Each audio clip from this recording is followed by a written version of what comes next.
can be found in Why is specimens, that? as we know. Pink and blue. We use controlled microscopic and molecular So analysis with where'd it different go? methodologies at There we independent go. laboratories. And this has provided us with corroborative evidence Why of an do infectious I? etiology for Morgellons disease, which I think we can all be happy about that.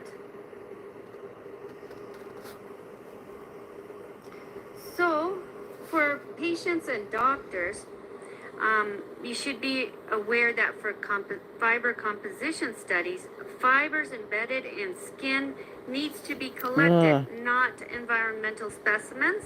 So if you look at loose fibers, if you look at Lucy's hair, going to be an environmental contaminant. And unfortunately, I think that's what happened in the CDC studies when they found cotton. And it's really important to remember that these lesions are sticky and artifacts can attach to it. So sticky. So Let me see that again. when they found cotton. And it's important to remember that these lesions are sticky and artifacts can attach to it. So arthropods, hexapods, and other things can accidentally adhere to lesions, but are not necessarily part of the disease process. Microscopic fibers sometimes can move by electrostatic or mechanical energy, but that's not the movement of a live organism. Wait a minute.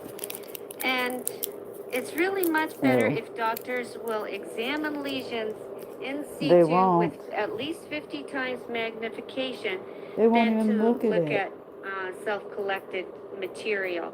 So if you pick up environmental specimens, we spoke about the matchbox sign, and I find them interesting and I'll look in them, but a lot of doctors, when they see that matchbox sign, they automatically will dismiss you. So just be careful what you bring to your doctor. If you want to show your doctor evidence, remember it's better to show them the actual fibers in situ.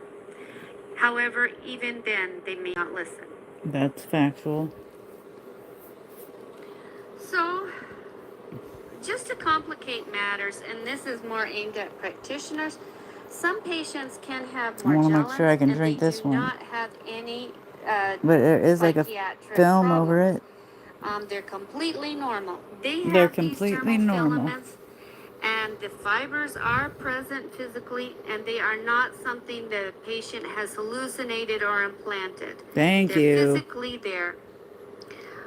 Also, some patients have Morgellons, and they're not delusional, but a few patients might get delusional. Misinterpret symptoms and specimens.